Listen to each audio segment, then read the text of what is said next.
The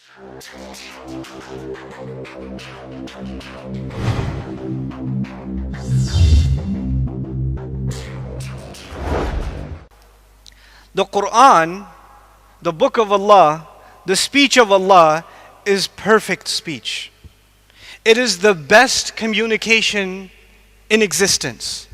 Nobody communicates better than Allah. We communicate, but all of our communication was taught by Allah. Our teacher is Allah. Nobody speaks on this earth except that Allah taught them. So when He speaks, you cannot compete with it. There's no comparison. Now when Allah has perfect speech, what does that mean? That means He has the best content.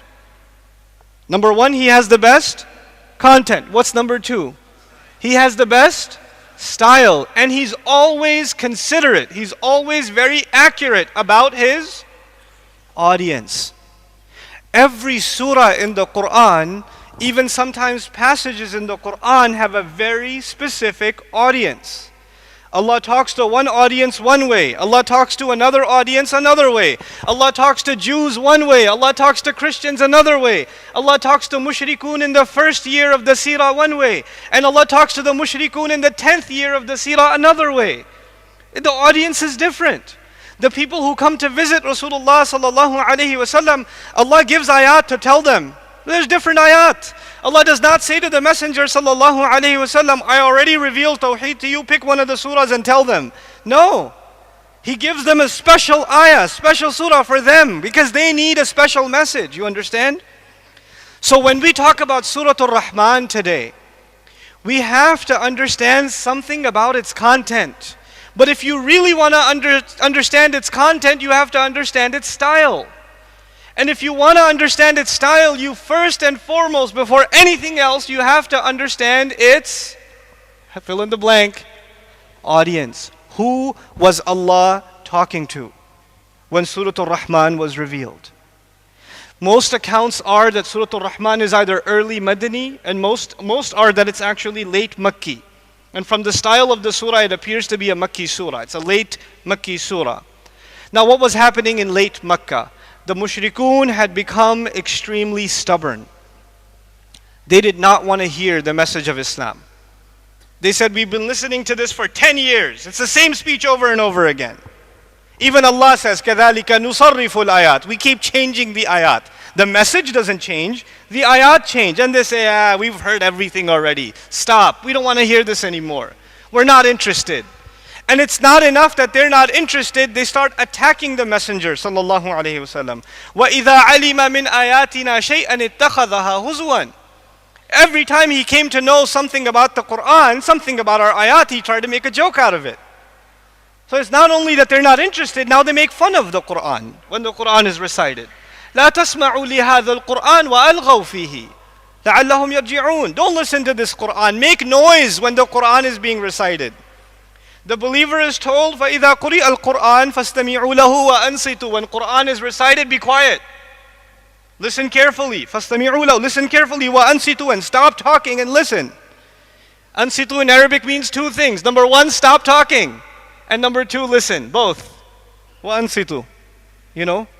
لَعَلَّهُمْ يَرْجِعُونَ. So, and they said, don't listen to this Quran. Make a lot of noise. This is what they said. In other words, they became extremely stubborn. Now I have 2 minutes left. I didn't finish my introduction, but I want to leave you with one point. Teenagers are playing football. Teenagers are playing basketball. Teenagers are hanging out and somebody bumps into you. Teenagers have very hot temper. What you do? And they're ready to fight.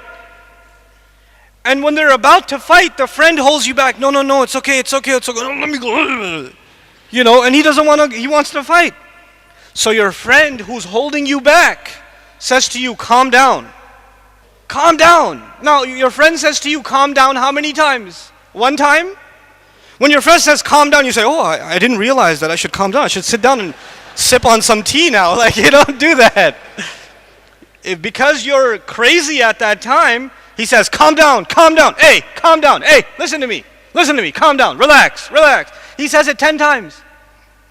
And you are so angry at the time, maybe you heard it one time. maybe. And then you listen. Because at that time you are stubborn. When you are stubborn, you cannot be told something one time, you have to be told lots of times. The people of Makkah had become what? Stubborn. So Allah says, فَبِأَيِّ آلَاءِ رَبِّكُمَا تُكَذِّبَانِ فَبِأَيِّ آلَاءِ رَبِّكُمَا تُكَذِّبَانِ فَبِأَيِّ آلَاءِ رَبِّكُمَا تُكَذِّبَانِ. Maybe you will get it one time if it's said that many times. You understand? That is the style of this surah.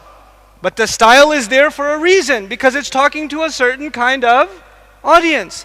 Doesn't that change your perspective on the surah? Abba. Like, okay, hold on. What is it?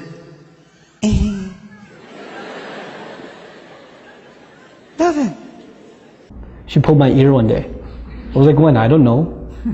One of the yesterdays. I was like, what do you want me to do? He goes, punish her. I was like, will that make you happy? Uh-huh.